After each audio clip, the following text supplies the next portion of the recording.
सर्वांना माझा नमस्कार। आज आपण खुलताबादला निघालेलो आहोत। तर आज आपल्याला खुलताबादचे भद्रा मारुतीचे दर्शन आणि वेरूळचे घृष्णेश्वर मंदिराचे दर्शन करायचे आहे। तर रात्रीचे 9:15 वाजलेले आहेत। तर आपण आता या दोन्ही देवस्थानाचं दर्शन करण्यासाठी निघालेलो आहोत। ब्लॉग शेवटपर्यंत बघा, म्हणजे तुम्हालाही त्या दोन्ही देवस्थानाचं दर्शन होईल। आता सर्वजण आम्ही फॅमिली खुलताबादचं दर्शन करण्यासाठी निघालेलो आहोत। अजिंक्य मला सांगतो आहे, तो हे शांत बसतच नाही, कंटिन्यू बोलत असतो। माझ्या मुलाचं नाव अजिंक्य आहे, त्याचे पप्पा समृद्धी आणि मी असे 4 जण आम्ही चाललो आहोत कारमध्ये बसून खुलताबादला। त्यानंतर आपण वेरूळला दर्शनासाठी जाणार आहोत। हा नाईट व्ह्यू आहे जालना रोडवरील छत्रपती संभाजीनगरचा।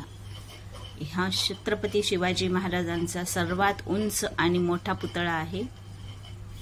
जालना रोडवरून जाता जाता सगळ्यात छान व्यवस्थित दर्शन होत असते त्यांचे, तर तुम्ही पण घ्या। आता आपण पोहोचलेलो आहोत खुलताबादमध्ये। इथे भजन चालू आहे, त्याच्यामुळे घंटेचा वगैरे आवाज येत आहे।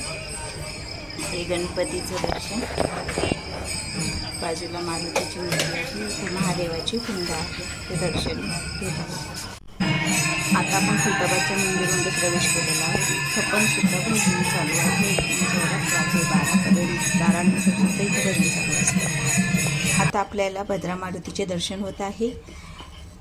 ह्या अशा मूर्ती 2च ठिकाणी मंदिर आहेत, एक तर दौलताबादला आणि सेकंड म्हणजे प्रयागराजला। भद्रा मारुतीच्या तिथेच हे गणपतीचं स्थान आहे आणि मारुतीचं पण आहे। त्याचबरोबर इथे महादेवाची पिंड देखील आहे। तिथे बाजूलाच भद्रा मारुतीला हे पण एक मंदिर आहे, त्याचे पण आपण खुलताबादचे दर्शन झाले। त्यानंतर आपण वेरूळला आलेलो आहोत।